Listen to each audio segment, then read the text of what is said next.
Hello Pisces! Welcome back po sa ating channel, ang Paru-Parung Azul Pinoy Tower 999. Salamat nga po pala sa mga likes, share, pag-subscribe, pag-suporta po ng ating channel, at pati na rin po sa mga taong di po nagsiskip ng ating ads, sa mga nagpapa-reading at umu-order po ng ating pong products. Maraming salamat po.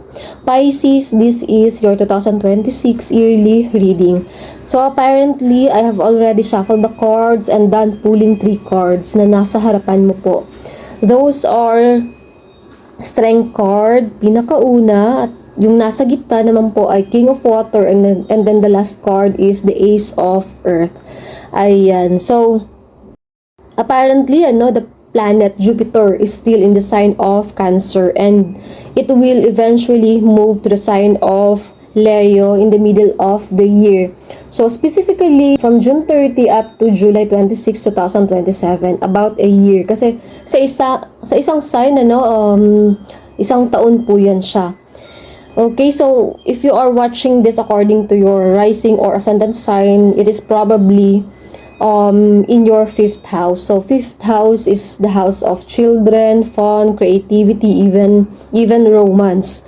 So the planet Jupiter, the planet of expansion, good luck, and then blessing. Anything na matouch po niya, talagang mag-expand po yan siya. And then blessing, ayan.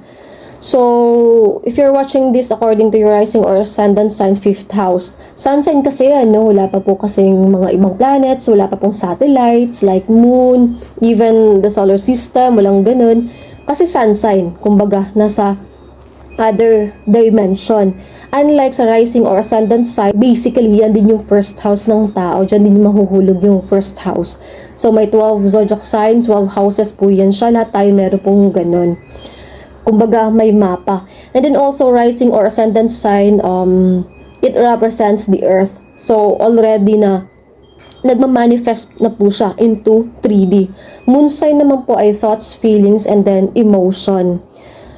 Venus sign, may mga tao kasi na very specific sila kapag love life, yun yung pinapanood nila. Pero kapag gusto mo po ng idea, bigger picture, lahat, pwede naman pong panoorin. So, if ever na Pisces na hindi ka po makaresonate according sa iyo pong star sign, pwede ka pong manood ng iyo pong moon sign or even rising or ascendant sign.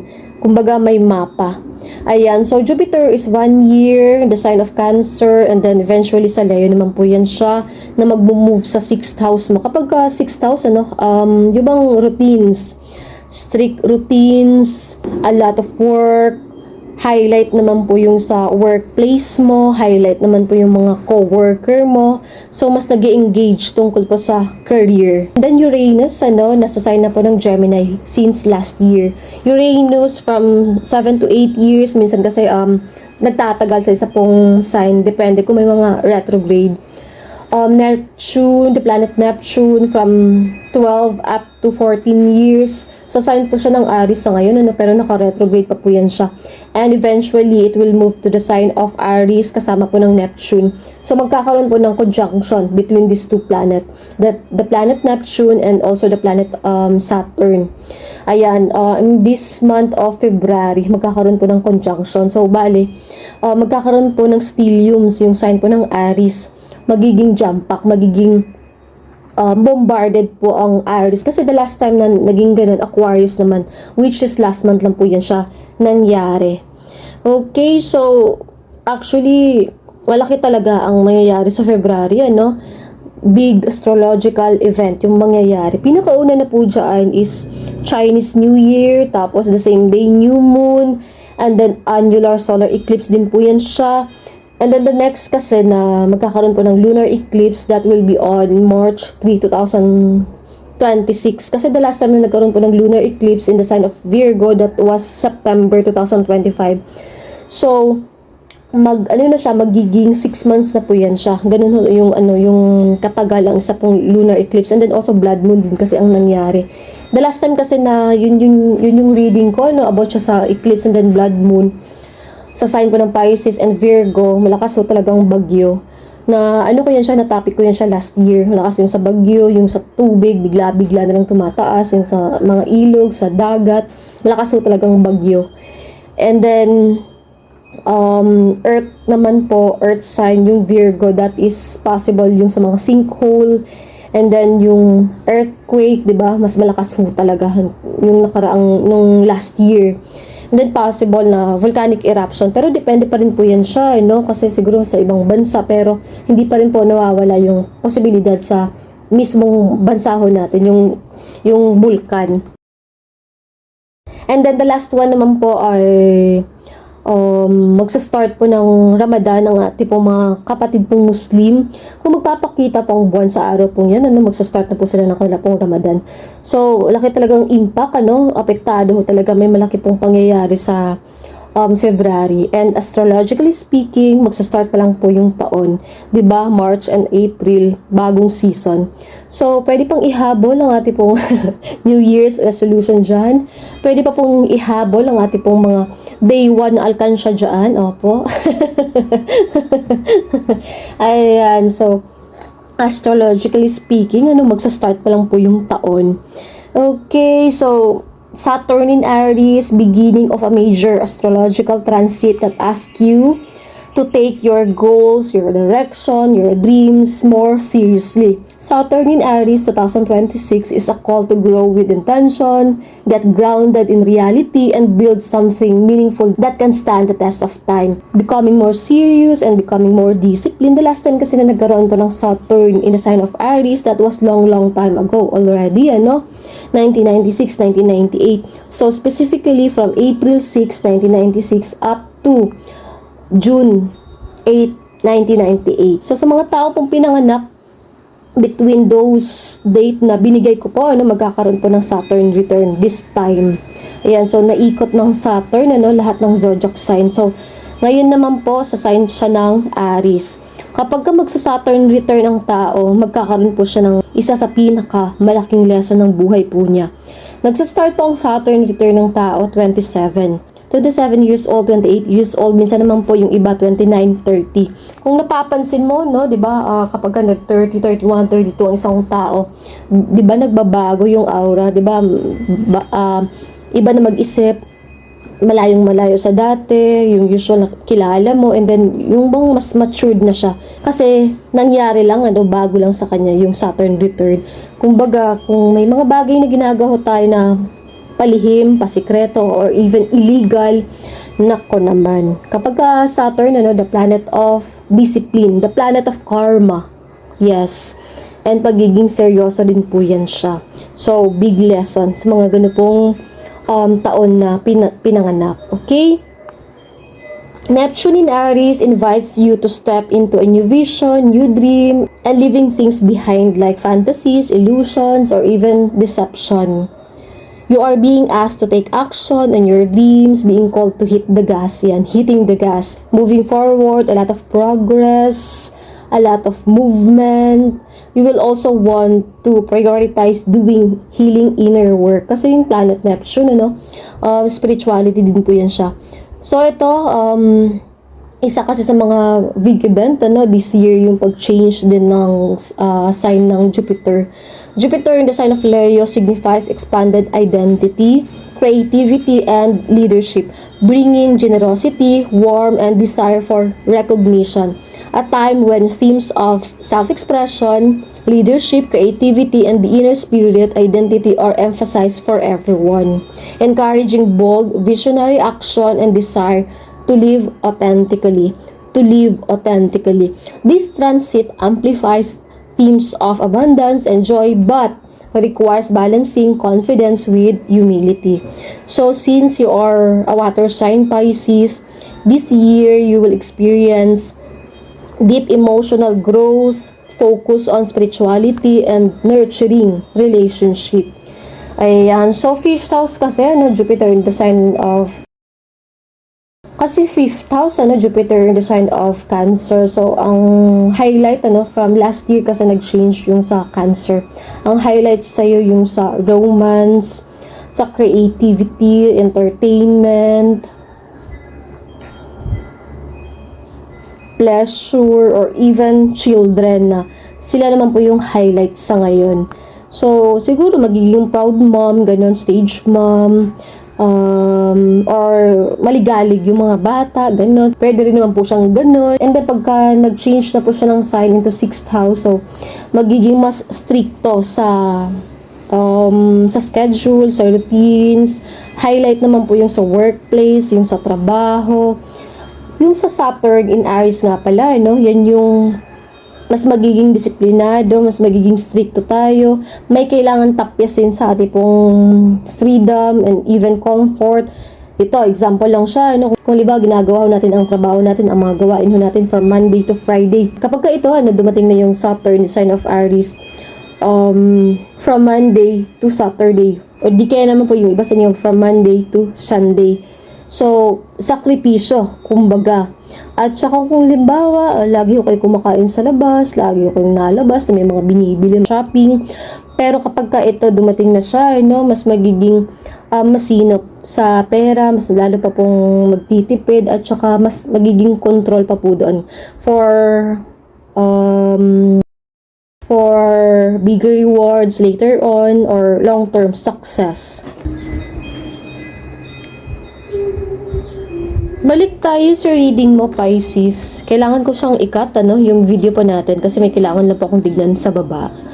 Ayan. At ako po yung nagbabalik sa inyo pong reading. I don't know, Pisces, pero may nararamdaman kasi ako na, ito pwedeng ikaw or ibang tao. Careful sa, sa gossip, sobrang pag-gossip, ganun. Or sa ibang tao ito. May nakita kasi ako, vision ko na makausap yung isang tao.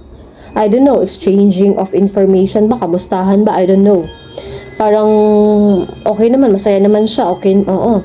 Pero pagkatalikod ng isang tao, may sinasabi, may yung isang tao. So careful ka din po, sa mga ganung pong tao. Pisces. Pakiramdam ko naman may hint. Pakiramdam ko naman may clue ka naman, o pakiramdam ko mararamdaman mo naman kung sinong taong ito. Tsaka may ganung instinct ka, Pisces. Okay, so minsan kasi nag-overshare tayo, tapos kapag nakatalikod tayo, kala natin masaya yung ibang tao, yun pala hindi. At saka may sinasabi kapag nakatalikod na po tayo. Hindi ganun ka-genuine yung intention, yung nararamdaman ng isang tao. Para sa'yo kaibigan, para sa'yo totoo talaga. Pero sa kanya hindi. Iba talaga. Iba talaga. Okay, so second part na po tayo ng inyo pong reading, Pisces. So ito, first card is the Strength card. Ayan, kasi sa video po ng Scorpio ata yun siya. Halos ayaw talaga mag-focus Yan, nakafocus siya dito. Okay, so ganun din yung energy. Kahit yung Scorpio, ayaw din yung yung bang mag-focus. I don't know bakit Scorpio yung example. Siguro Scorpio yung kausap or Leo. Kasi ang card nito, 8 is Leo po yun siya. Okay, Strength card. You can go the distance and know everything that occurs in divine timing. In divine appropriate timing. You manifested the courage as a miracle, kumbaga. And also, you are strong enough. You have the capability of doing things na minsan taka ka na lang nagawa mo siya. Parang, kasi siya, parang nag-aalangan, nagdadalawang isip yung mga ganitong bagay na itatry. Pero sa pagkakataong ito, kasi no more holding back. Kasi sa pagkakataong ito, grab talaga ng opportunity. So, taka ka na lang nagawa mo siya. Taka ka na lang na kaya mo pala siyang gawin. Kalakasan ng katawan, lakas ng loob, at pag-aalab din ng damdamin. At saka pagiging restless din po yan siya. A lot of energy, power, a lot of endurance, vitality. Siguro some of you restless, some of you talaga mag-overtime. As I said kanina na may kailangan tapyasan sa comfort, sa freedom para doon sa bigger rewards later on or yung long-term success. Okay, kalakasan. Hindi rin po normal ang kanya pong mga ginagawa. At saka ito, Pisces, may apple kasi dito sa may bandang itaas yan, sa may bandang gilid. Parang temptation. So, careful ka din sa ganun pong bagay, Pisces. Okay, so Strength card is endurance and also overcoming obstacles inside and out. Move mountain. Can move mountain. So, this year, may problema na parang matagal mo siyang pinoproblema, sa wakas ay matatapos na. Sa wakas ay magkakaroon po ng paraan at solusyon. Balik na natin, and then kunin na natin yung pangalawang card mo, Pisces. The King of Water. King of Water, someone that has a gentle heart, very warm, very nurturing yung energy, that is you, Pisces, kumbaga. Gentle, caring, nurturing talaga na energy, and then hindi ka nagbibigay ng conclusion, hindi ka nagbibigay ng say ng mga salita kapag hindi mo pa rin po nalalaman or natutuklasan yung kabilang panig, I mean. So, ang taong ito, non-judgmental, kumbaga, mediator, peacemaker, parang nasa gitna, ng dalawang nag-uumpugan or nag-aaway na tao or situation, ganun. Kasi, di ba, literal, nasa gitna din po siya. Oo. Yung placement niya, yung arrangement ng mga spread ng cards. Ayan, so, mediator, peacemaker, and then also good listener. Malaking tulong, malaking factor na po yung pakikinig natin sa ibang tao na nandyan ho tayo. Kasi minsan, 'di ba, parang nauubusan din tayo ng advice, suggestion, tsaka minsan di rin po natin alam yung mga gagawin kasi may problema din tayo, may kailangan din po tayong solusyonan sa buhay natin, may kailangan din 'di ba, ayusin sa mga sarili natin, ginagawa. So, syempre, minsan parang wala tayong maisip na paraan, idea, may tutulong sa tao. Pero, sa ganung bagay lang din, Pisces, yung sa pakikinig mo lang, malaking tulong na po yan siya sa ibang tao. Kumbaga, non-judgmental. So, hinihintay mo pa yung sa kabila, hindi ka nag-jump into conclusion agad-agad. Tsaka, hindi ka yung sa salita, hinihintay mo pa. Okay, also ang King of Water ay hindi rin po yun siya nagpapadala sa mga negative vibes. Hindi po nagpapadala. Kung halimbawa may mga ginagawa ka na ganito, ganyan, dire-diretso, mabilisan, may mga ginagawa ka talagang committed ka sa work mo, dedicated ka sa mga ginagawa mo, tapos biglang may distraction, mabilis ka rin naman pong makakabalik, mabilis ka rin naman pong makakapag-focus ulit. Okay, so hindi rin po siya nagpapadala sa mga negative vibes, sa mga paligid na mga negatrons. And then ang cute ng isda, 'di ba? Tinatawag po niya. Tapos may trident dito sa likod. Ang ganda ng card, 'di ba? Generous, diplomatic, fair, gentle, good listener, peacemaker, mediator. And you honor, respect all kinds of beings. Equal treatment, kumbaga.